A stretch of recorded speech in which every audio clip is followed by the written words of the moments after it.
because these agencies have to move money around, if the law says they can only do 1, 2, 3, and they're doing 7, 8, 9, because of that detailed omnibus, I can go in and choke off their money and have a little heart-to-heart with them and focus their attention. You really get their attention. You can really focus them. But I could not do it without the omnibus. I'll work that out in about 2 to 3 weeks, and in the meantime, then I'm going to wrap up on this. I had last 2 weeks ago now, was already 2 weeks. I want to introduce Leslie Turnbridge to you, who is the law clerk for Judge Alia Moses in the Del Rio sector in the Western District of Texas. And the Del Rio sector, actually, they do something that all of us understand, very common sense, and it works beautifully. They enforce the law. The existing law, because a lot of times you don't, and the other thing is you've got to remember, not only do it's important to have that detailed appropriations bill, you don't need any new law. The Constitution and the laws in the books are really all that you need. Just if you enforce the laws we have with a little common sense and zero tolerance, you can work wonders. And Judge Alia Moses, appointed by George W. Bush in 2002, began to notice that the U.S. attorneys were leaving on Friday at noon or 1 o'clock. They were kind of slacking off. They weren't doing their job. You know, the border's wide open. People are pouring in. Judge Moses, born and raised in Del Rio, family there, got sick and tired of the thugs and the criminals and the drug runners and then the idiots running around, running loose. So she called in, and correct me if I get any of this wrong, Leslie, called in all the U.S. attorneys, the marshals, the sheriff, the U.S. attorney, everybody, and got them in a room like this and said, let me tell you what, there's a new sheriff in town, so to speak. I'm your new judge. Nobody goes home until you do your job. We're going to enforce the existing law with zero tolerance. If they cross the border illegally in Del Rio, they're going to jail. Now, you're going to have humanitarian exceptions.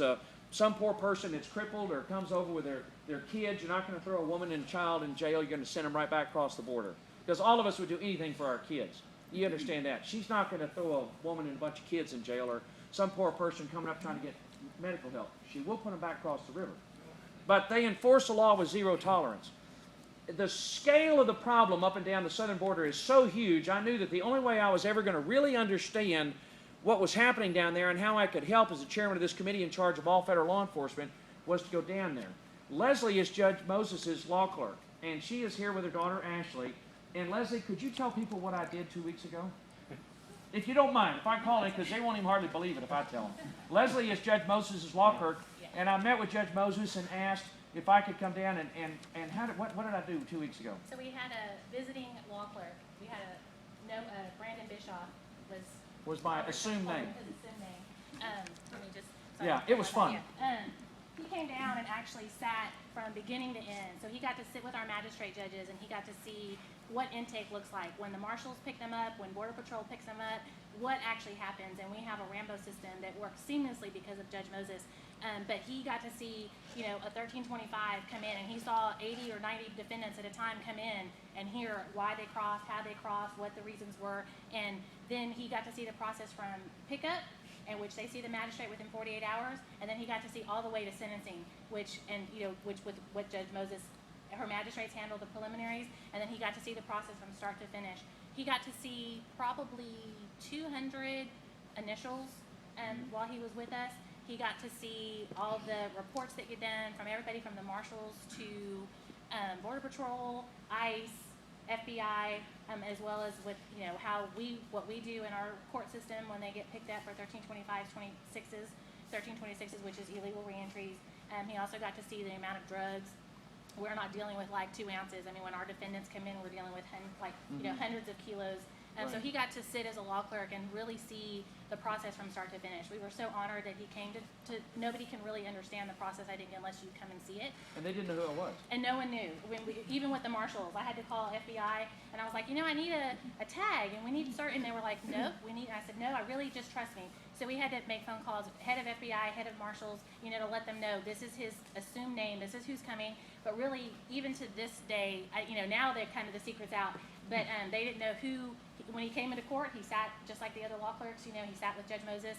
He got to witness it as a assumed Brandon Bischoff, which is our new law clerk from UT. He just started this week. I just assumed his name. He assumed his name. And then really just got to sit with It Judge Moses was and then with some of the lawyers and figure out like the Yeah. sanctuary cities. I don't know. And you helped set it up. Thank you. Thank you. I really appreciate it. Thank you. And I did not know. I did not know Leslie was coming tonight. She came with her daughter. I'm really grateful and apolitical. She's here. It's not political. She works for the federal judge. But I knew I would never understand the scale of the problem or how to fix it unless I was able to just spend a couple of days down there. And if they know I'm coming, it looks like the Berlin Wall. I mean, you've got helicopters overhead and, boats in the river and police everywhere, and it would not be a realistic picture.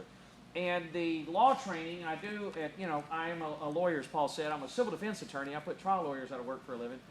But being a lawyer really does, I had to figure out, understand what in the world, because Leslie is used to this, and she said 1325 and 1326. That's actually the two most important things that any of us can take away from here, as obscure as that is. What in the world is 1325 and what's 1326? Those laws were passed, Title 18, Section 1325 and 1326. They were passed back in the 1950s, 1958, 56, somewhere in there, long time ago. And Section 1325 says if you enter the United States illegally, you can be put in prison for up to 6 months. Second offense is up to 2 years. And that law has not been enforced anywhere but in Del Rio. If you cross in Del Rio, you're going to get prosecuted with 1325. And in the county system, it's to think about the magistrate as like the county court at law. County court at law judge can put you in jail for, and I promise I'll stop after this to take questions. But it's such a treat to get a chance to talk in a smaller, informal setting like this. And you signed up to come out here tonight to really hear what's going on with the bark off, and I'm giving it to you with the bark off. This is something you're not going to pick up anywhere else. That county court at law judge in Harris County, for example, in the Texas court system, can put you in prison for up to a year. I never did any criminal work. I think it's a year. Maybe there's a criminal lawyer here. Stan, our county clerk, Stan, who does a superb job, by the way, and I'm looking forward to helping him with the... Stan might be able to help me. The county court's a year. Maybe they got jurisdiction up to a year. I think that the county courts, the Harris County Sheriff, for example, can house you in the county jail for a year or two. The federal magistrates are similar. A 1325 is up to 6 months.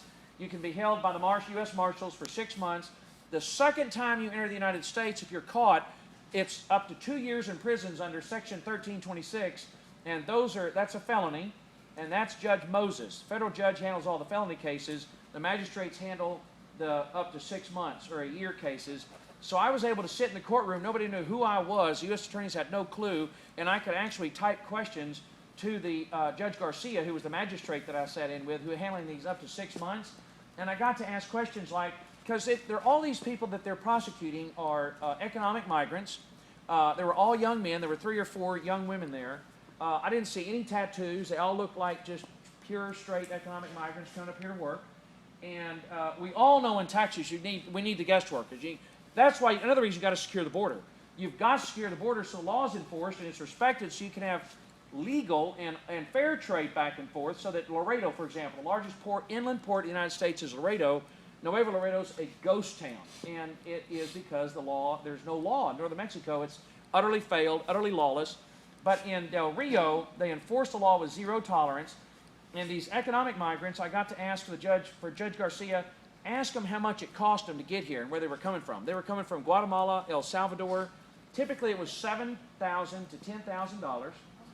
And they would pay half the money in Guatemala or El Salvador.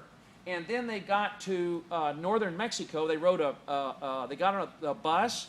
They knew somebody, my cousin, or I knew somebody, and I'd go to the bus station. And apparently you go to the bus station and you look for guys. And there's different people there that are like, over here, I can get you to the river, and you'll go talk to him, and apparently you kind of bargain with them. Some of them are not bargaining, and they got taken to the cleaners. And some of them, it's bad enough that they spend all that money, and I'd say, how long did it take you to earn that money?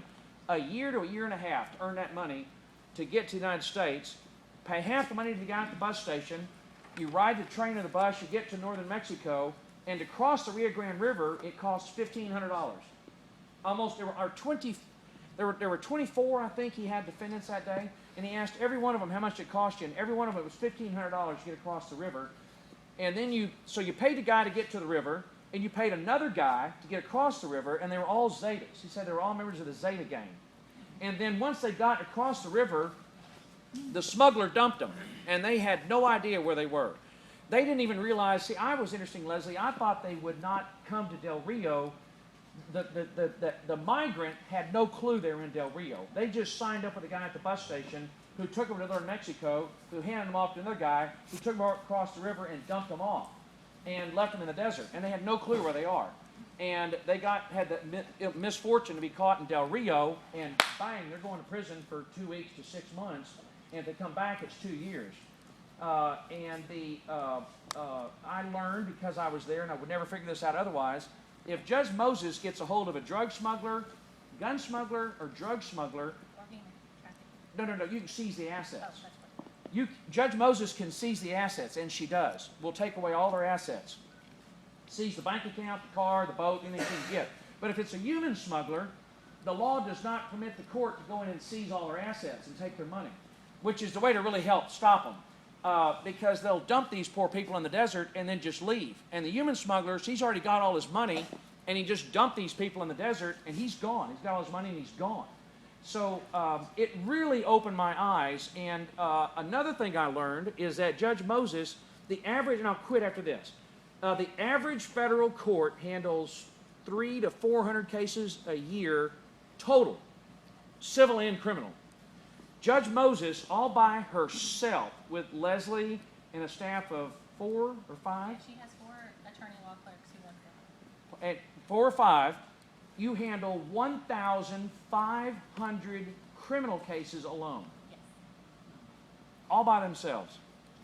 But the money, she doesn't get the money for it. The money goes, they'll come to the Appropriations Committee, the judges in Washington will say, we need X amount of money for all the federal courts in America, but then the judges in Washington, the administrative court, decides how to send the money out. So, for example, the judge who's got political connection in Pittsburgh gets a big slug of money, but Judge Moses, you get, very little money. So one of the things I'm going to do as a part of these things that I learned, and this I could do in my appropriations bill, and actually another one, is the money will now follow the defendant, like a voucher. I finally figured out, listening to what was going on down there, why don't we just make the money follow the defendant, so you'll get rewarded for the work that you do. So Judge Moses is going to wind up getting the lion's share of the money if they do the work. Probation officers, and by the way, I've got to tell you this too, forgive me, and just interrupt me with a question after this, but I don't think you'll want to. Judge Moses is the one that prosecuted the guy that murdered Kate Steinle in San Francisco.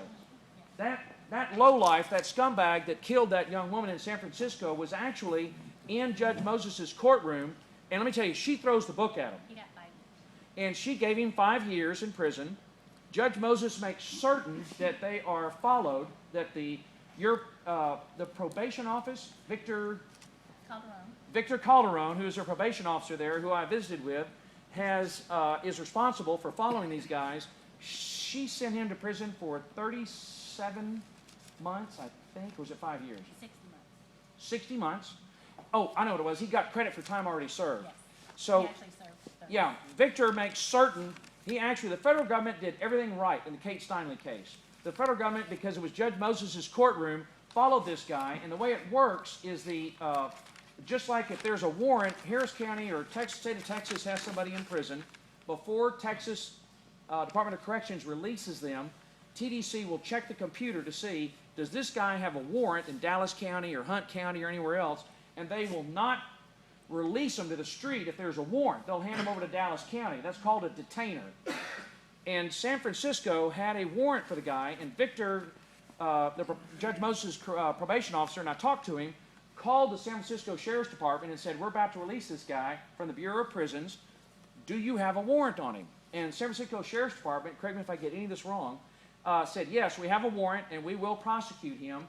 So the Bureau of Prisons released him to the San Francisco Sheriff's Department. And then for some reason, somewhere in between there, the San Francisco magistrate decided not to prosecute him on the warrant they had for him, and they just turned him loose. But return him back to our custody. They did not return him back. There was an outstanding Immigration Customs Enforcement warrant called a detainer, which is the standard procedure for law enforcement.